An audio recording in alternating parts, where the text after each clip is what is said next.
We're live. We're live. We are live. Live from across the world. It's Saturday night with Ricefield Records, Uncle Dan the Vinyl Man, and back in all his glory. Spitting the truth. Spitting the truth. Sean Connery and Dr. No, I don't know. Yeah. Well, okay. I'm wearing some traditional garb here. You're wearing like a bathrobe. Like you, wearing a bola and a suit, a jacket. And Bobby, in your signature hat. Celtics hat and a little, I don't even know what you would call this. This is like orange t-shirt. Peach. It's actually one of those like dry fit shirts. You know what I mean? Like one of those things. Yeah. Yeah. So, we have anybody here? Three people. We're burning. Yeah, unfortunately, my Celtics really freaking let me down. But yeah, always go Celtics, no matter what. Yeah. Manny's here. Manoff. Who else we got? That's it. That's all that's identified themselves. It's all good. So what are we? Yeah, what are we talking about today? Why don't we just do? Let's just go to this one. Bobby's new acquisitions. All right, sure. It's show and tell time. It's show and tell time. I got a few records that are, I don't know why the hell I picked this one up, but whatever. Have you heard of this guy? Roger, what's his last name? Roger. He's the dude from Zapp and Roger. I think it's I forget his name. He has like a really like common name or whatever. Okay. But he's from Zapp and Roger. This album's pretty good. Troutman. Yeah, okay. Roger Troutman from Zapp and Roger. This one, it's got the freaking I Want to Be Your Man. That's like huge. I mean, it's also sampled a lot in hip hop. And here's the one that I told you. You guys cannot make this shit up. An original Blue Note, Dexter Gordon, A Swingin' Affair. Now look at this. Can you see the price? No, hold on. Damn it. Okay. See it? $6.99. Original Blue Note with the freaking Van Gelder stamp, stereo stamp, original stereo, Stone Mint, $6.99. Unfreaking believable. The guys that are working behind the ears should be shot. Oh, you gotta get out a hair. I get a hair dryer out to remove that sticker. Don't use. Oh no, it's an original Blue Note.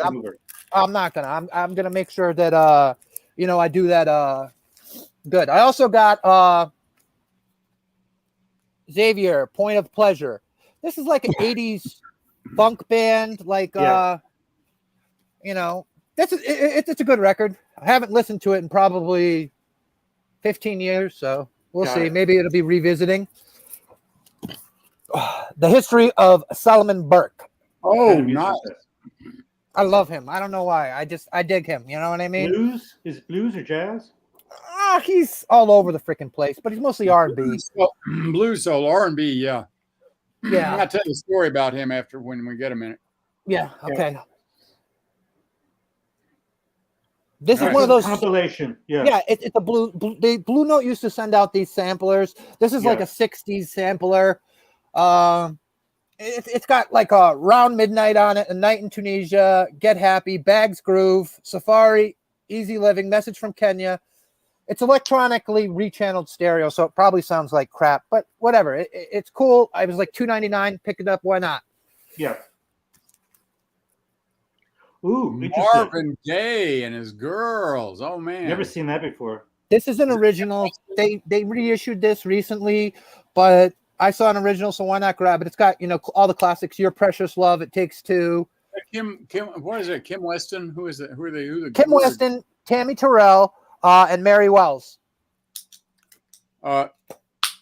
Susan, who I don't know if she's here or not, but Susan and I found one, or Susan found it.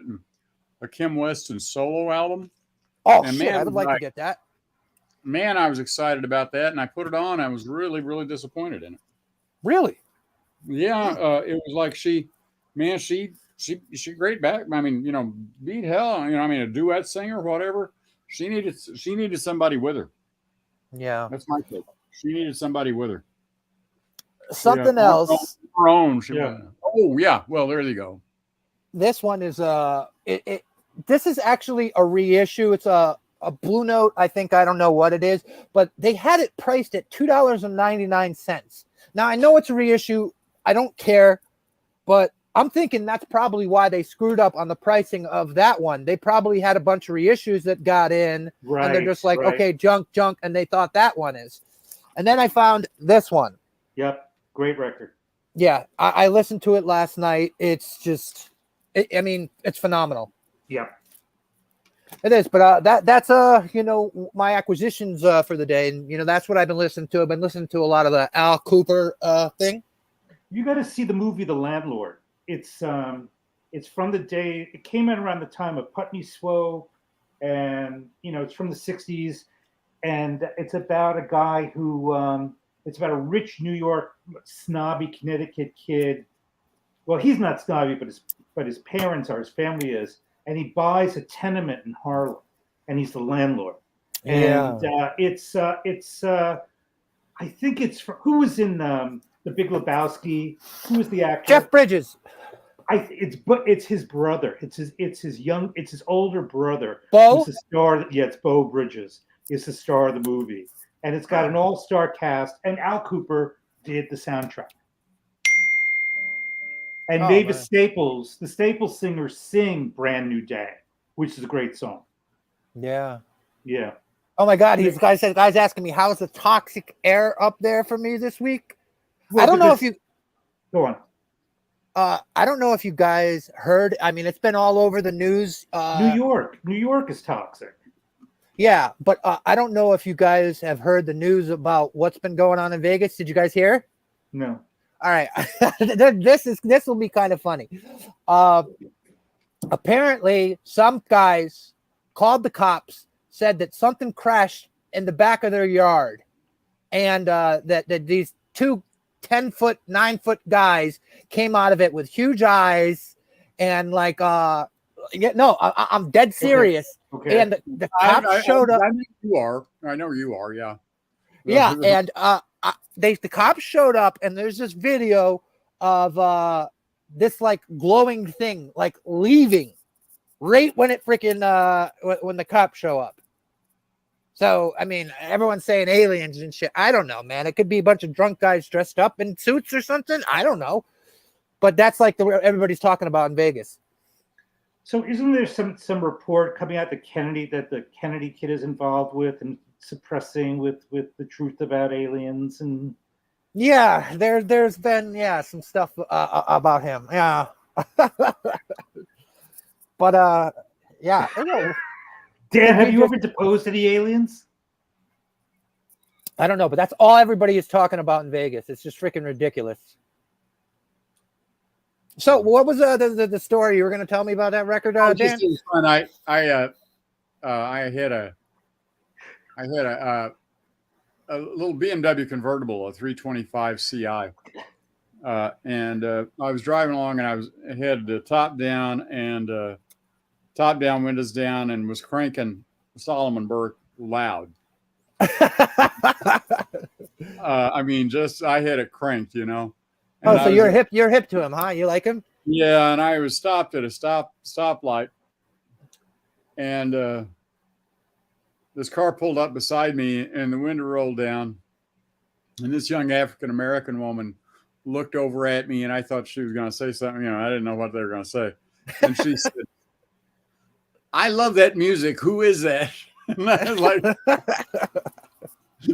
and she was like, she wasn't more than 25, So right. I was like, yes, he speaks Finally. To all ages, man. Yeah, but Solomon Burke, I think ought to have that effect on people. It's just fun. Oh no, he's great. He's and it's sad that because when you talk about R&B, you talk about Otis Redding, you talk about Sam Cooke, you talk about Al Green, Barry White, Isley Brothers. You don't mention Solomon Burke. Yeah, and he was just great. Yeah. Willie Hutch is a guy that I'm looking for. Willie Hutch. Yeah. Yeah. He's got a bunch of stuff actually that's at my record store. But the problem is, they're like in VG minus condition, and I don't want to like buy twice. I don't like buying twice, and earlier in like the 90s or freaking 2000s, I would do that. But once you start getting a big collection, it's just like, oh, you don't want to have to buy twice. That's annoying. So that Al Kooper's the only one that you have? Is that your first one? Is that your first Al Kooper one? Well, the thing is, isn't he in BST?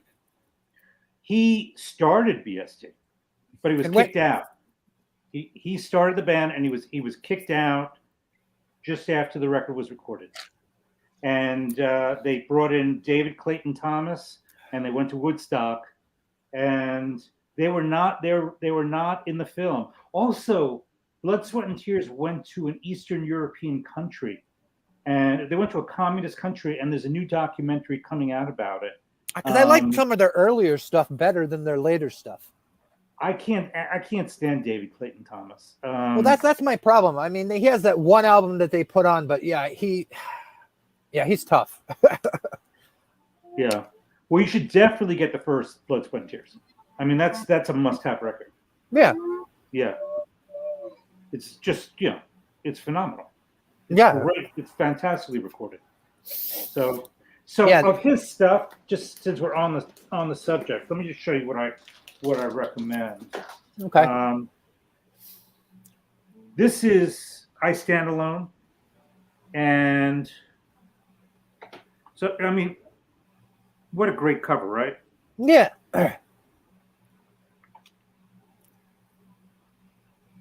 That's him eating. I always thought he was eating a chicken, but then a Statue of Liberty.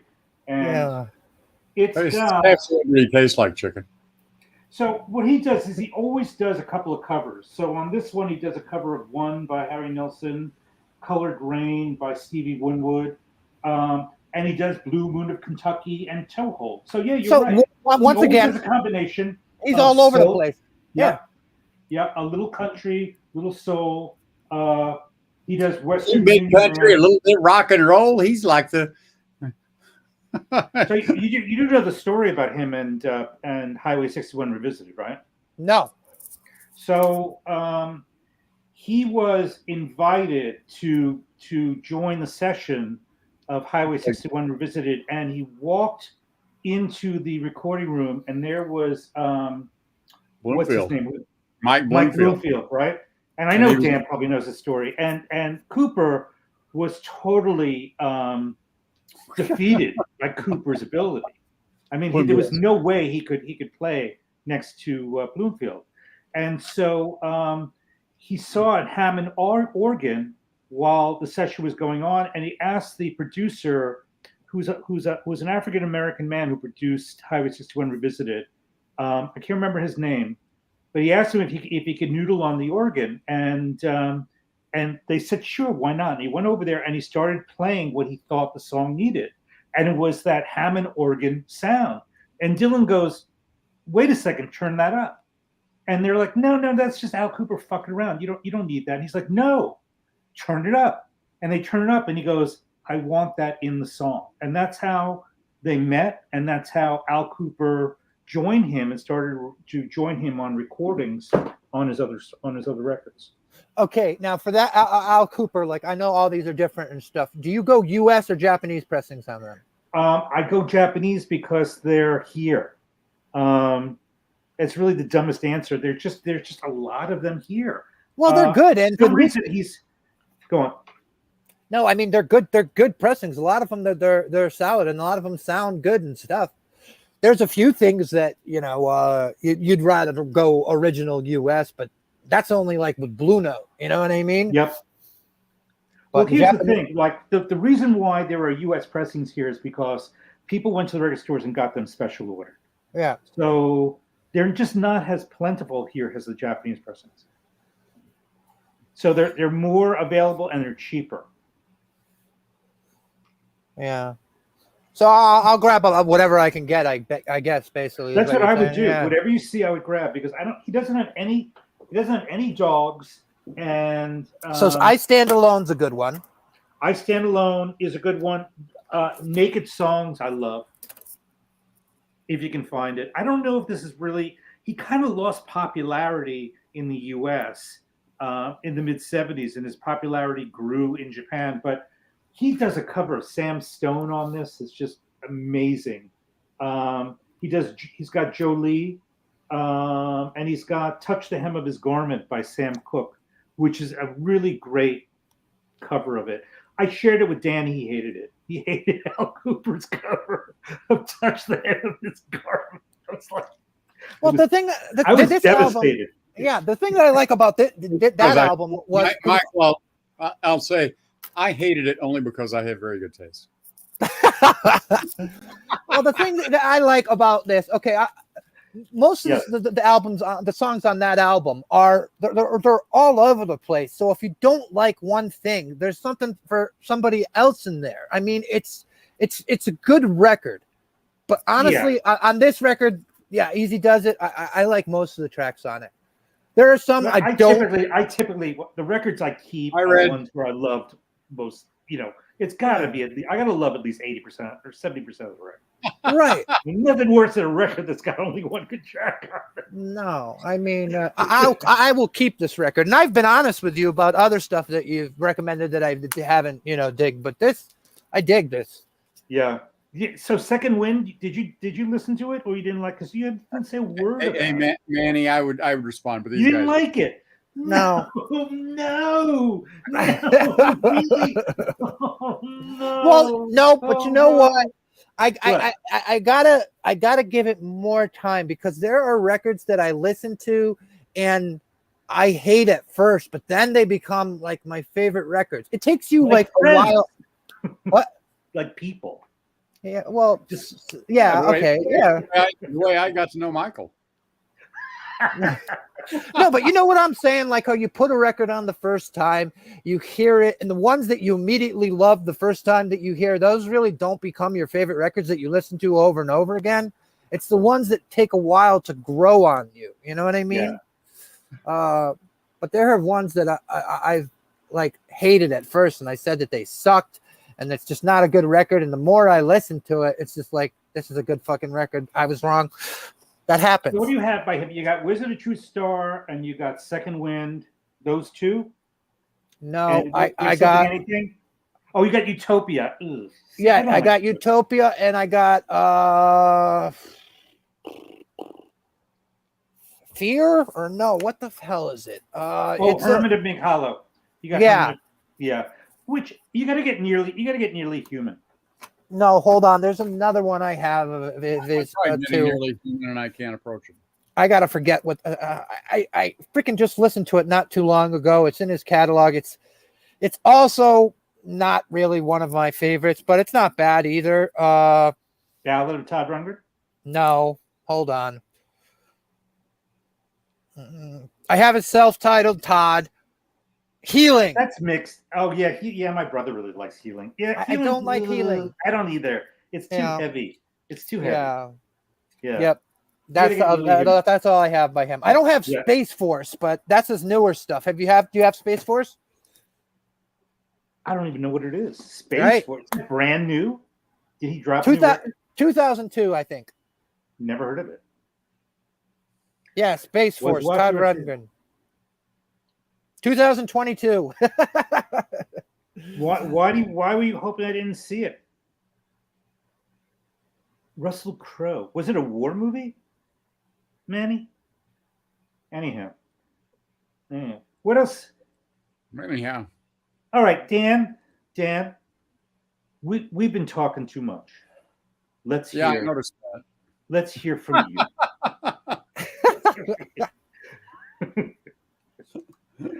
Guys, I'm feeling goofy. I had all three of my kids here. My big kids, Emily and Ben, and my little girl Grace here, and Ben's girlfriend Sierra. So we had a house full, and for a couple of days I was just running around like crazy, and I'm just wiped out. I didn't get a chance to go out anywhere and do any buying. So I was. You got that Peggy Lee there, right?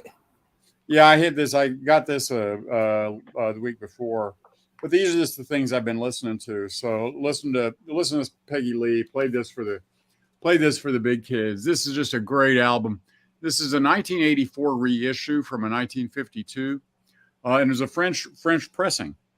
Though not like the coffee. Anyway, just a great album, and I love that cover. I love it. I'm in love with it. Isn't that cover just awesome? Yeah. I mean, and it's she is just so fun to listen to. It starts off with "Why Don't You Do Right," which, oh God, that has all the sass in the world on it, and she just, I mean, the way she sings that is just so full of sass, vim, vinegar. I mean, it is just something else. And, great work by it was a Benny Goodman. And so great work by the Benny Goodman Orchestra with, great clarinet. And I believe it was Charlie Christian on guitar, but, Benny Goodman's clarinet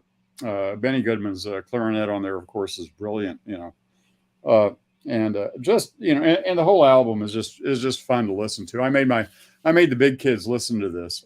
So I've been listening to that a lot, and it's like, man, I keep, this sort of thing is like, doesn't get a whole lot better than that for me. Then the other thing, I've been going to bed a lot with Rickie Lee Jones. Yeah. No, I have been listening to this at night when I go to bed, lie down in bed and listen to this. Whose hands are on her chest? What? I don't know, but some perverts, I guess. Yes, but what is she wearing? Is that paint? That's a dress. Whoa. I like it. Yeah. Duchess of Coolsville, all covers. And man, they recorded this right. They really recorded it right. They up close and personal on the microphones. I don't know what they were using for microphones, and maybe it says in here, but no, it doesn't. It does not say. But up close and personal on the microphones. Very, very little reverb, if any. Maybe a little room reverb. That's new, right? Yeah, this is April 23 this year, 2023. So this is just great, and I think my favorite on here is "On the Sunny Side of the Street," which is like, what a chestnut. And man, you listen to it and it's like, yeah, she means it. And it's also like, man, that's a hard fought. I feel like it's a hard fought, song.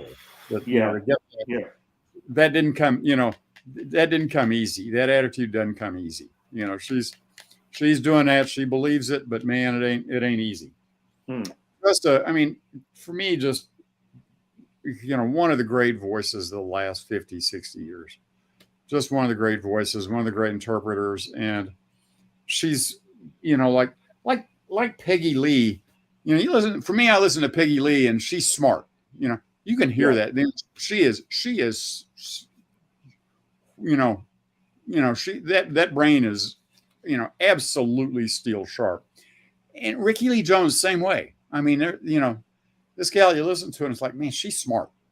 She is smart. She's thoughtful. She's sensitive. She's all of that, but she's really smart. Man, does she ever do a great job on these, a lot of them chestnuts.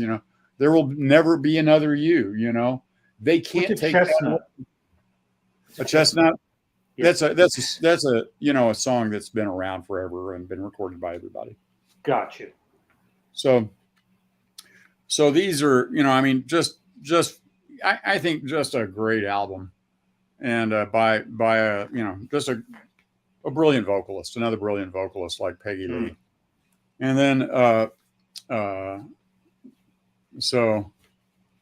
the dress is very handy. Yeah.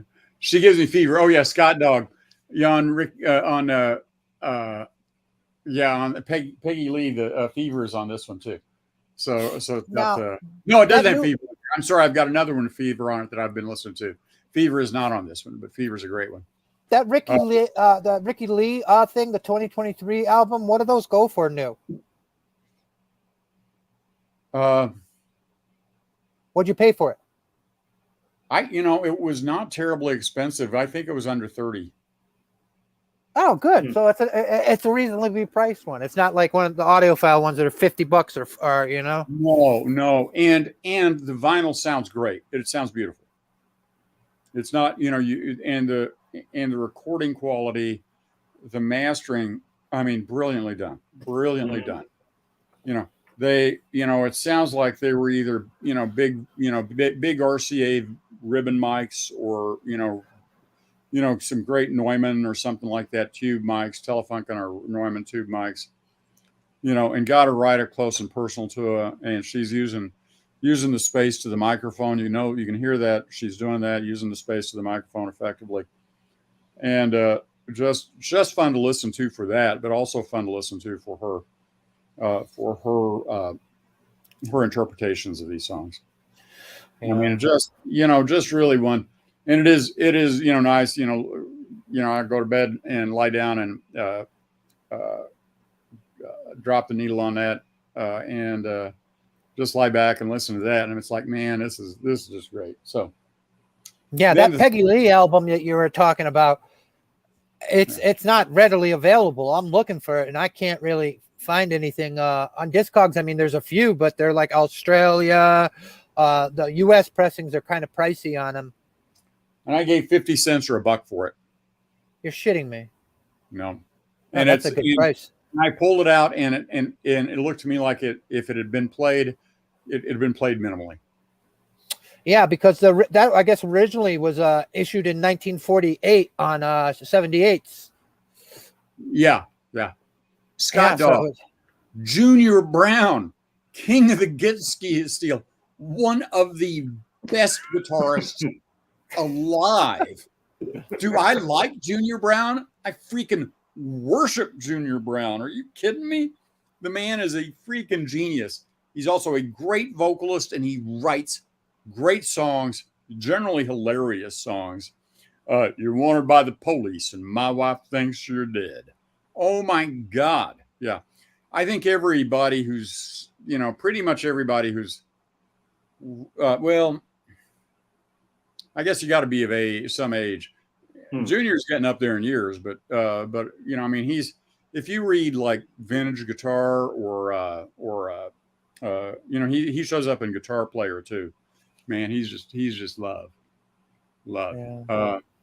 Yeah. Get you some Junior Brown, and they're all great. They're all great. I think if you want to do one that'll get you a bunch of stuff that's good, find 12 Shades of Brown, which is 12 cuts by him from a kind of a compilation thing from a number of things. But the albums seem to be. Oh, he does, Hillbilly Hula Gal. He also does surf. He does country. He does surf music. And he does freaking Hendrix. Where's he based? Austin. Yeah, Junior Brown ought to be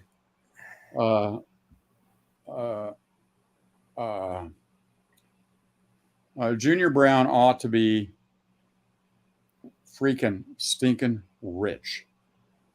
And from songwriting. So what is it like? He's country, isn't he? He's generally considered country, but he also does surf music and he'll do Hendrix covers. Yeah, because that's out of my wheelhouse. Yeah, he's one of those country guys that. Yeah, he dreamed to Get Steel and had it made. The Get Steel is a combination of lap steel, although I think he's got a new one with pedals on it, relatively recent. I think in the last 3 years or so. Anyway, it's a combination of a lap steel with I can't remember. I think it's a 6-string. It might be an 8-string lap steel, but it's. And I'm just blanking right now. Yeah, so he had this made. He had this made custom for him, or he's in the guitar making business. He had it made for himself, and it has a second neck, which is it's not a Telecaster neck. It looks like a Telecaster, but shoot, I'm blanking on which Fender it is. I thought for a long time it was a Telecaster, but What the fuck is that? so Your 5-minute egg ready? yeah, yeah, it was yeah, something like that. But Okay. yeah, and he does wear his cowboy hat. His cowboy hat, the size of it, he's got up just tight as he can be. He gets them blocked up or something, or gets them specially made. He's got a really Okay. deep Yes, voice. yes. Yeah, I'm reading about him. He wasn't basically famous till like maybe like the 80s and stuff, right? I think really 90s, and he's never had any country radio play as far as I can tell. He had a couple of minor hits with You're Wanted by the Police and My Wife Thinks You're Dead, and Yeah. I don't. I'm reading about him. I don't know That's a anything nice about him. thought. I'd like to Yeah. say that I've known some of his stuff. I'm not familiar with it at all. Yeah, Highway Patrol, his Highway Patrol song, which made a bunch of Highway Patrol officers really love him. So he did that. Yeah, but he's just a cool guy. His wife Tanya is his rhythm guitarist, and guitarists love her too because she's just dead simple. She just plays a flat top acoustic, just dead simple. But man, keeps it going while Junior is just ripping. He is a real guitar hero. He's one of those guys, like I've mentioned, I think on here, Jim Campolongo, the guy who's kind of country, kind of jazz, generally shelved with jazz now, I think, but he used to be shelved with country.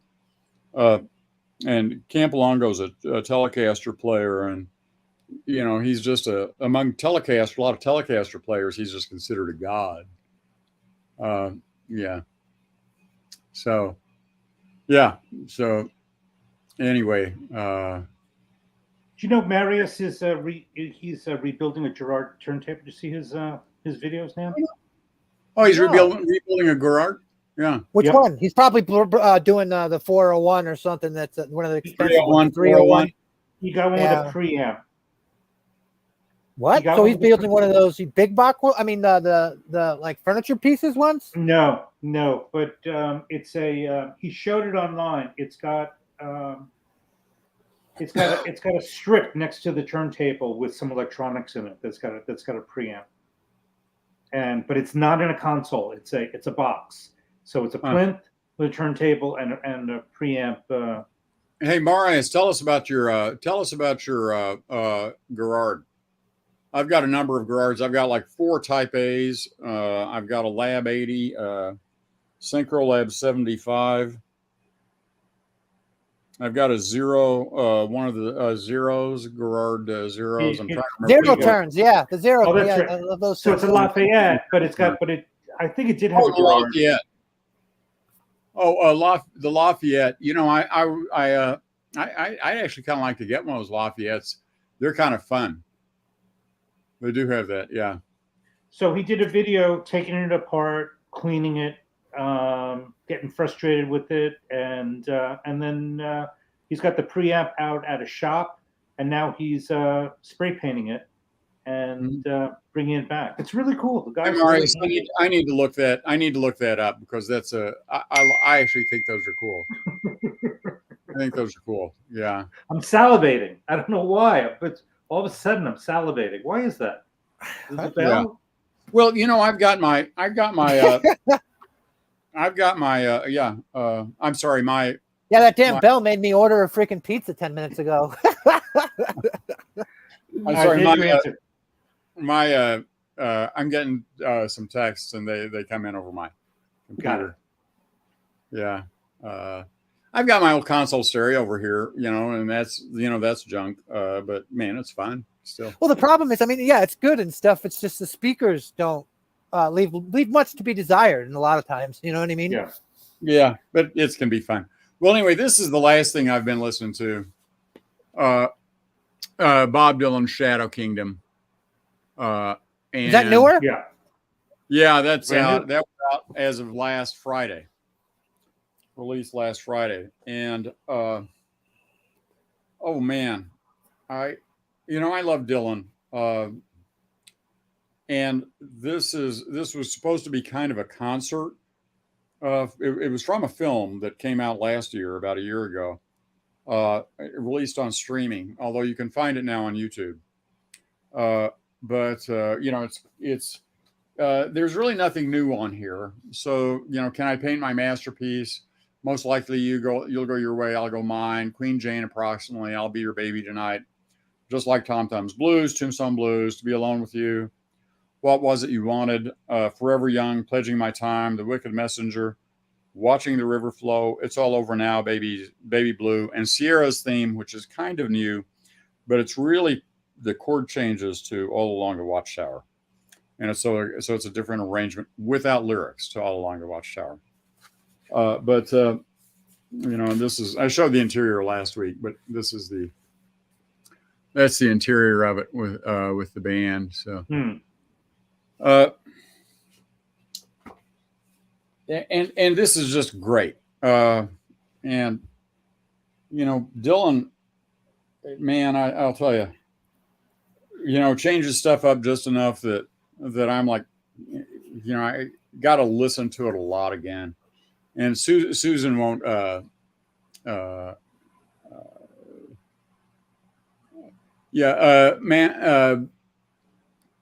Manny, the one new song is Sierra, or Sierra's theme, which is just an instrumental. Although there are a bunch of new lyrics. Oh, one of the cool things about it is it's three-sided. It's got three sides. So the fourth side, and I'm going to take my thumb. So the fourth side has a drawing on it, right, or something? Yeah, it's an engraving. It's actually it's 3D. That's awesome. So, I love those ones, the things that have that. Yeah, just sounds great. I mean, people, as I said last week, everyone, this is. Oh my God! Yeah, I can see that. That looks dope. Isn't that cool? Yeah. Yeah. So don't be like one of those people that tries to set your tracking force on that, or what's it called? Your I forget. Why am I? Your anti-skate. Don't. Your anti-skate. Yeah. Because I see people that do that. Yeah. Well, I've got a blank album that I used to do that. I got one designed for that. Although I'm not sure I believe it, because when I do that, the anti-skate. All right, hold on, guys. Wait. So you got a record that has no sound on it, but has grooves on it. Okay. No, I've got one that's completely smooth. Okay. And so why do you need it? What's it for? Well, you can use it to set anti-skate. Some people will say what you should do is take find one of those.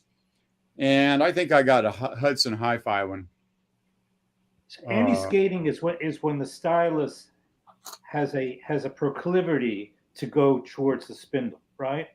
That's right. That's what anti-skating. Okay, so why would a smooth surface prevent anti-skating? It's got nothing to work against. It's a smooth. The needle has got no.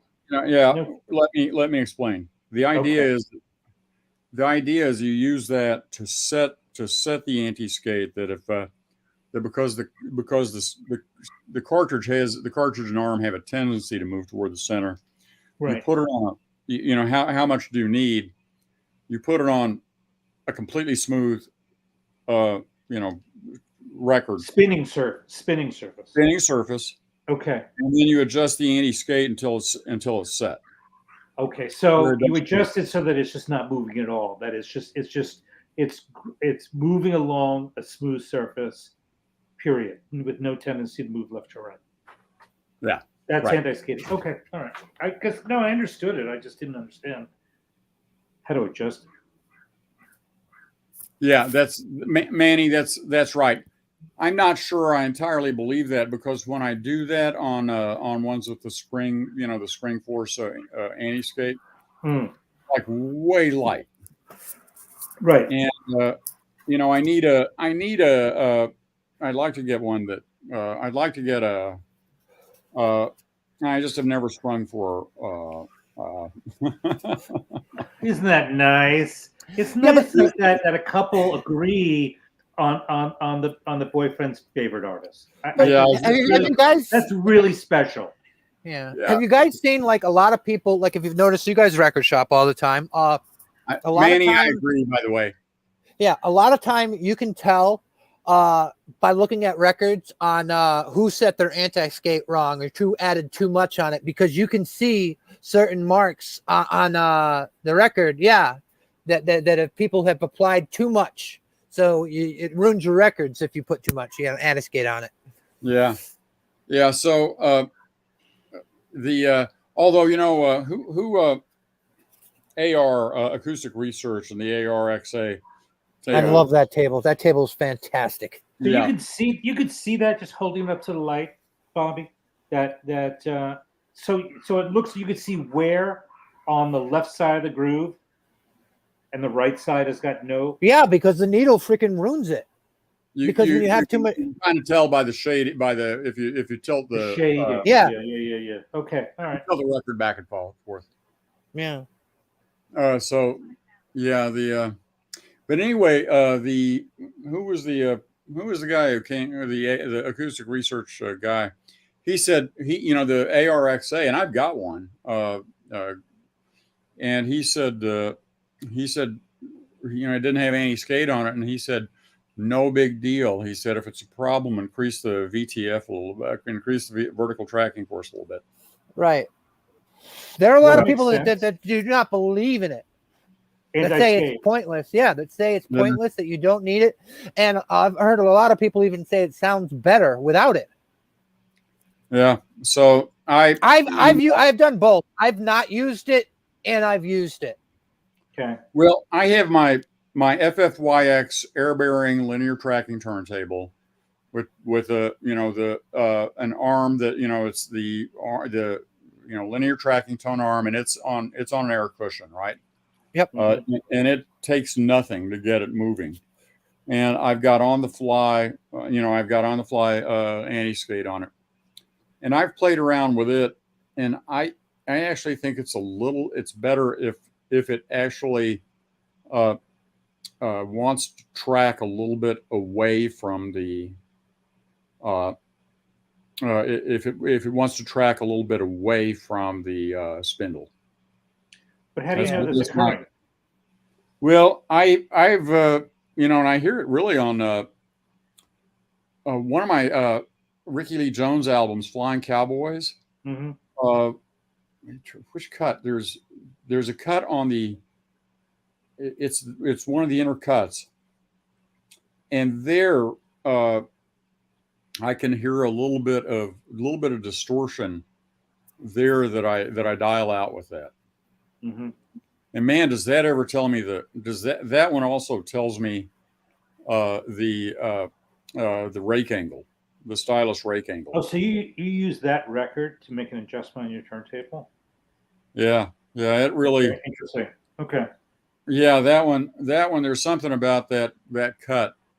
I have an album by a guy named Bill Charlap, the Bill Charlap Trio, that I just got on a whim. Mm-hmm. And it's piano jazz, and it's not terribly, it's pretty smooth. It's not real challenging. So when you're using that little record thing to set your anti-skate, do you make sure that it just stays in the middle and it doesn't move, doesn't slide? Is that how you set it, or? That's how I was doing it, and I'd seen a number of people on YouTube say to do that, and I was doing that, but I came to feel, based on my experience with my FFYX air bearing turntable, that That's too much, right? No, it's too little anti-skate. What, when you set it so that the needle just stays in one place at one time, you're saying that's too little? I think it's a little too little, so I dial it up. Oh, okay. A little up. Yeah. It seems like and part of it is, I think that I should go out and look this up, but you have the stylus wants to go that direction anyway. but you also get a little bit of the pressure from the grooves of the record as well, and I think that combines with it. And I want to, I think that's why, because I tried it on a number of turntables, adjusting it that way, and you'd have something where I get the tracking force nailed, whatever. Let's say 2 grams, very common Audio Technica tracking force, and then set it, and so the spring force is, the anti-skate is supposed to be 2 grams as well, right? And recognizing that these things are not, I'm not sure they're terribly accurate, but I'd set it then, I'd set it, the way I, set it the way I described, and it'd be like at 1 gram anti-skate force. And I was like, wow, that seems like, is it going to be that off? And then I got the air-bearing turntable with the air-bearing linear tracking tone arm, which just, you can almost breathe on it and get, move. Mm-hmm. And so that's where I, I set that and I started listening.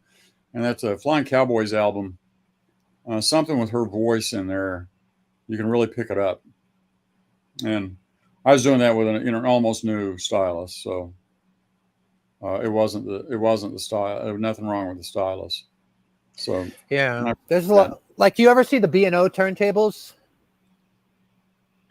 Well, I've seen them. Oh, yeah, the ones with the almost no. I mean, the little wispy tone arms. Yeah, I have 2 of those. I have a linear tracker one, and I have one with the wispy tone arm and stuff. And both of the cartridges, I mean, they're supposed to be great cartridges because I have one with a higher end, the highest model that they have. But for me, you can't get them retipped or anything, man. Soundsmith retips it, but it's a lot of money. Is that right? Yeah, Soundsmith. You've heard of him, right? Peter, yeah, he's in Brooklyn. Yeah. Right? But my problem with that is the sound of them. The sound is not a sound that I cater to. It's very it's like blanket over the speakers type thing. You know what I mean? Everything is dulled. And some people love that type of sound. I like more of an open sound, full sound. You know what I mean? Mm-hmm. And a lot of their cartridges, the B&O cartridges, because you can't put different cartridges on the B&O turntables. No. They sound like that, and I don't, like that. Yeah. Fortunate limit is 10 times speed. And Mariusz, I don't know what your take is on the anti-skate. Well,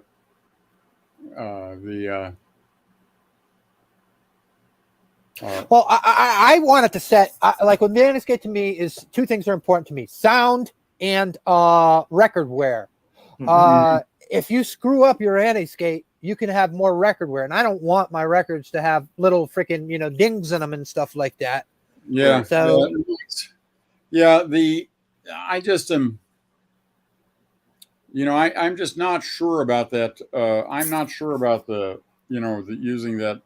I got one of those Hudson Hi-Fi records that's or platters that has the alignment stuff on one side and the other side is just completely smooth.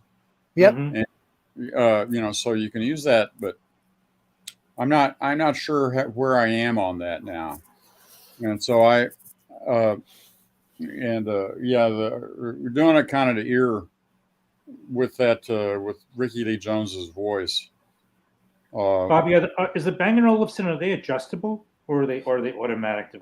No, they're adjustable. They have like a little thing on the back, like of tone arm, where you have those little things where you put the tracking force, you set the stuff up on, and they have, stuff for it. But but then you get like my Sony PX600, where you balance the tone arm. Right. Yeah, you can do that. Well, you balance the tone arm on the VX600, and then you dial in, and it dials in both the anti-skate and the VT and the vertical tracking force. That's what I have on my Denon. I only have 2 adjustments. DP15. Yeah, but you have to unplug it when you set the tone arm, right? Yes. Yeah. Turn the power off. Yeah, that's Well, what I mean. yeah, Yeah. my Sony, I think it's got a thing you can just move it and you adjust it and then you move it back and set it.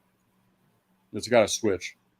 So I it's would all new look to at me. I mean, I'd love to go out and find a turntable that has little weights on it, on that little wire thing, and you look at the back and you got the adjustment. But that's just what people want to tinker, right? I mean, you just Yeah, the project ones I've seen, I've had those. I had project turntables. I don't know, man. I don't. Well, I like. Torrance, I've got the Torrance TD 165, and that's what it has. Yeah, Does I it like make a some of those difference? stuff, but I like the high. I like the high freaking the high tech '80s turntables better. I don't know. That's just me. I mean, the automatics. I love automatics. Okay, all right. Yeah, and Mariusz is right. The when you set the anti-skate, on that blank record, like I'm talking about, the blank disc, yeah, depending on where the stylus is resting, it will vary. Right. It will vary. Yeah, but so like when you set it, it'll do that on my big linear tracker too. Yeah, like that's when they tell you when you're using that little disc to set the thing, don't set your anti-skate closest, like try to set it in the middle, because then you'll get like a thing of, because it'll be dependent, wherever. Okay. All right. Yeah, so I'm with, this is where I come down to, I agree with Mariusz. I like to set it where on the blank record, it's moving slightly away from the spindle. 1 second, guys. I'll be back. Okay. So all right. So it's moving to the outside of the record. Yeah. That's my sense of, yeah.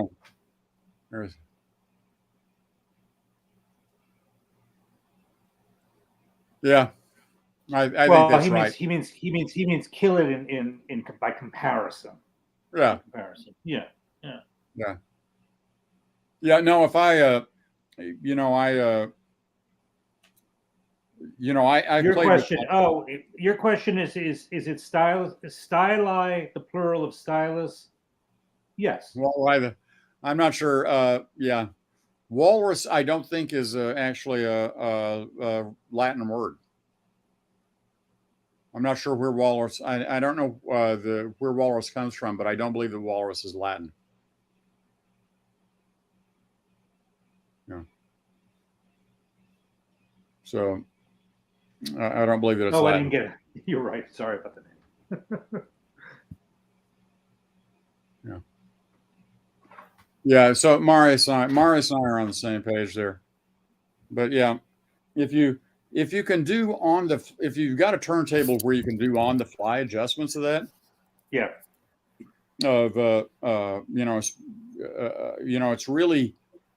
It's really educational, Sure. to play with that in real time and listen to it. And if you've got a record that will help you hear that, I think it's really helpful. But you want to set it and forget it. You don't want to be sitting there listening to a record and then second guessing your settings, and then it does drive you nuts because drive me nuts. It does because a lot of times you'll think you'll hear sibilants, and then you'll start saying, well, if I apply more anti-skate or less anti-skates, the sibilance goes away, and then you start going freaking bananas. It sucks. Yeah.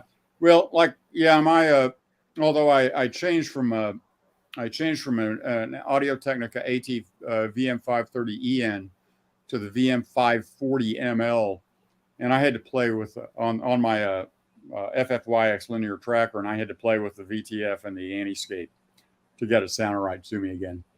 Yeah, the always exotic stylus profiles.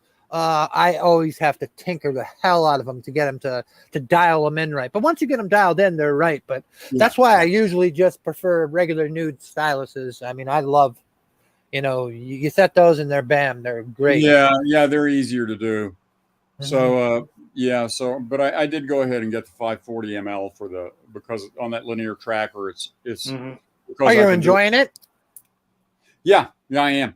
Yeah, I listened to, I put the Dylyn album on that, my first drop the needle on that, and just like, oh hell yeah. The Dylyn album, by the way, has, the vinyl on that is just great. It is great vinyl, really clean.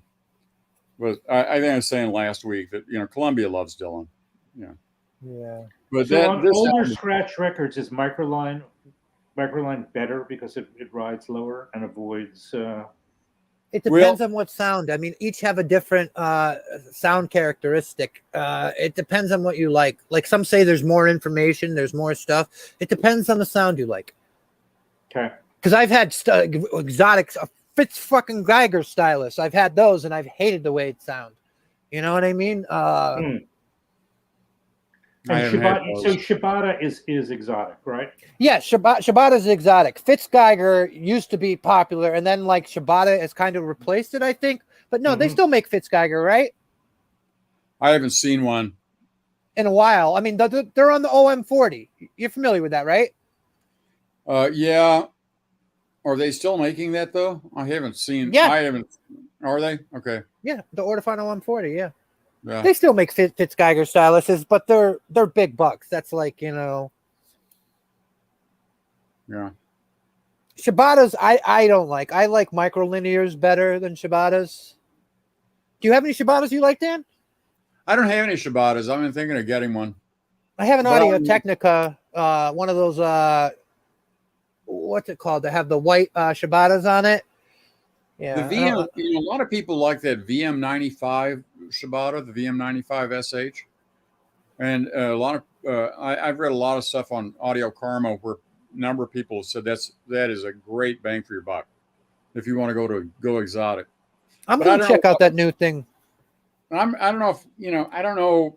I don't want to put it on my linear tracker, and other stuff that I have where I can adjust the vertical right stylus rake angle. It's more of a hassle to adjust the stylus rake angle on it. Yeah. Mm-hmm. My Taurens, you can adjust the stylus rake angle and everything, but you got to undo you got to loosen a set screw and move the tone arm up and down, and it's just like, it's just pain in the neck. Yeah. So yeah. Anyway, yeah. Anyway, I want to go back to this album. This album, I mean, Dylyn, Dylyn really, man, he is the best interpreter of Dylyn. Queen Jane approximately is, it's a great song, but he sings it here with, the original, has a bit of edge to it, and here it's very, very tender. Forever Young has Forever Young is starting to feel elegiac, on this one. And When I Paint My Masterpiece is just, it's even funnier than ever, with him being, now being old and doing it. So, hey, Pedro. It's a compliment from Mr. Michael there. Yeah, it's tough for me to listen to like a lot of artists that come out with newer stuff, and maybe I'm a little biased on that. It depresses me because I like to think of them when they were, kings, like everything. But now when you hear them, a lot of these artists that are putting out records still, it's not. Man, Dylyn ain't that ain't Dylyn, man. This is, as far as I'm concerned. So you're saying his stuff now is still as good as his older stuff? This, I think everybody, and if you're a Dylyn fan, you got to get this. I think it's superb. If you're a Dylyn fan at all, it is really something else. Yeah, it is really something else as an album. Because a lot of Paul McCartney's new stuff, I just don't dig. Neither. I mean, people give him great reviews and stuff. It's just, I don't dig it, and I don't dig a lot of the. What? I mean, look, he released "Band on the Run," the song, which I think is one of the suckiest hits ever. I hate it. It's terrible. It's a terrible song, and I'm like, it is so dumb. I mean, it's not quite as bad as The Night Chicago Died, but it's up there. Yeah, there's a lot. But I mean, Queen Jane. It's like, yeah. I don't know and I ought to go out and look see if the Dylyn has killer backup bands. Yeah, Dylyn's bands. Everybody, people love playing with Dylyn. Yeah. Hey, Oh, he's one of America's greatest songwriter. Yeah. I wanted to mention one more thing. This is a CD. I pulled it out of my pole shed today. Okay. Who is that? Jesse Sykes and the Sweet Hereafter, which was a Seattle band. They didn't really do much, but damn, this is a great album. And only on CD, never released on vinyl. Okay. This is an album to put on, a CD to put on, on a rainy night, rainy night in fall, something like that, and listen to it when you're, want to be in a mood, man. Yeah. She has a really whispery, sort of hoarse, whispery voice. And was it like country folk? No, it's probably somewhere. I'd say it's Americana. Okay. I'd call it Americana. It seems like you're describing Rachel Goswell. I don't know her. Okay. But yeah, they put out some stuff. It was well reviewed and went freaking nowhere. And just kills me because it's, again, this is an album that I think is just perfect. It's, Jesse Sykes and the Sweet Hereafter. You have to send me the information on that one. Yeah.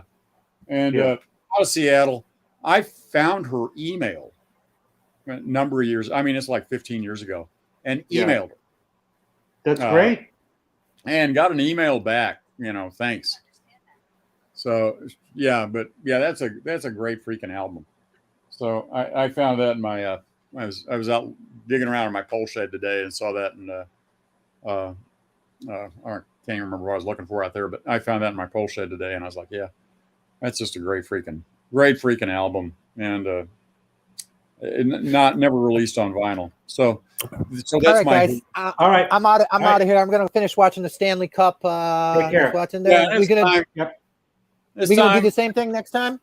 Yeah, getting closer to my move date, I'll let you know. Good. You know what my pet peeve is? My pet peeve is people who talk about pet peeves. Okay. I'll remember that. Video incoming. All right, guys. Bye. All right, Dan, you gonna do it, or you want to talk some more?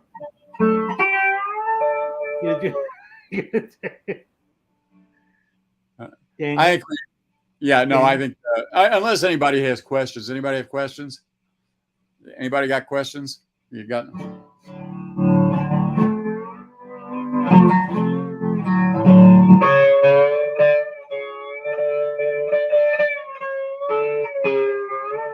He's not. Don't worry about it.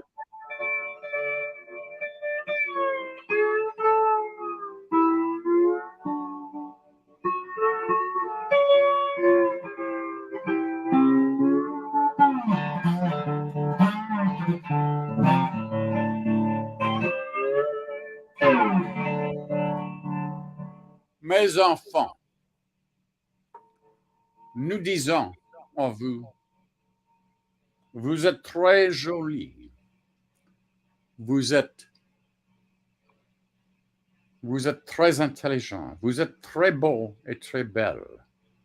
Nous vous aimons, nous vous aimons beaucoup. Et nous disons à vous, nos enfants, au revoir, et aussi mes enfants. À bientôt. Bye-bye.